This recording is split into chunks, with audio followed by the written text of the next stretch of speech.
சகோதரர்கள், மக்களுடைய மனது எந்த அளவுக்கு கெட்டு போயிடுச்சுன்னா, ஒரு காலம் இருந்துச்சு, சில பேர் சுத்துவானுங்க, சில பேர் பேசுவானுங்க, சில சங்கிகள் இருப்பானுங்க, மத கலவரத்தை உண்டு பண்ணுவானுங்க, அதை செய்வானுங்க, அது அவனுடைய வேலை, அது அவனுடைய பொழப்பு, அது செய்துட்டு இருந்தான். ஆனா இப்ப எப்படி ஆயிடுச்சுன்னா, நாம் நினைக்கிறோம் பாருங்க, சென்ற வாரம் கூட ஒரு 3 நாளைக்கு முன்னாடி நடந்த விஷயம், மதுரை ஆதீனம் எவ்வளவு பெரிய போஸ்டிங், எவ்வளவு பெரிய பதவி, ஒரு குருமாருக்கு தலைவன்.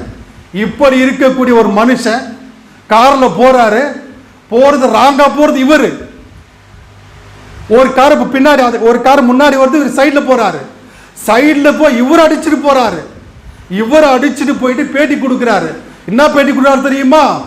தொப்பி போட்ட ஒரு நபர், பெரிய தாடி வைத்திருந்தார், என்னை கொல்ல சதி செய்தார், பயங்கரவாதிகள் தீவிரவாதிகள் என்னை முற்றுகையிட்டார்கள் என்று பேட்டி கொடுக்கிறார்.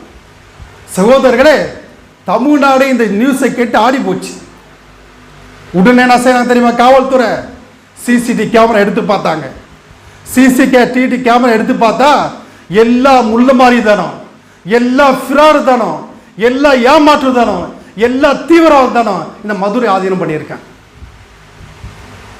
சகோதரர் சிந்தித்து பாருங்க, அதே சிசிடிவி கேமரா இல்லைன்னு வச்சுக்கல, ஒரு 1000 பேர் கூட சேர்ந்திருப்பானுங்க.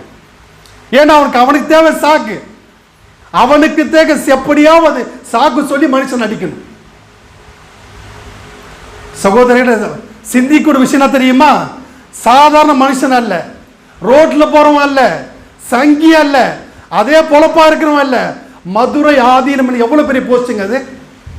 ஒரு குருவா இருக்கிறவனுக்கே மத கலவரத்தை தூண்ட வேண்டும் என்ற வெறி எப்படி இருக்கு பாருங்க.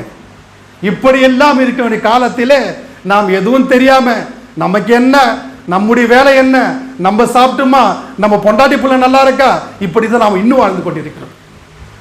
எனவே சகோதரர்களே, இது போன்ற விஷயத்தை நாம் கண்டிப்பாக சிந்திக்க வேண்டும்.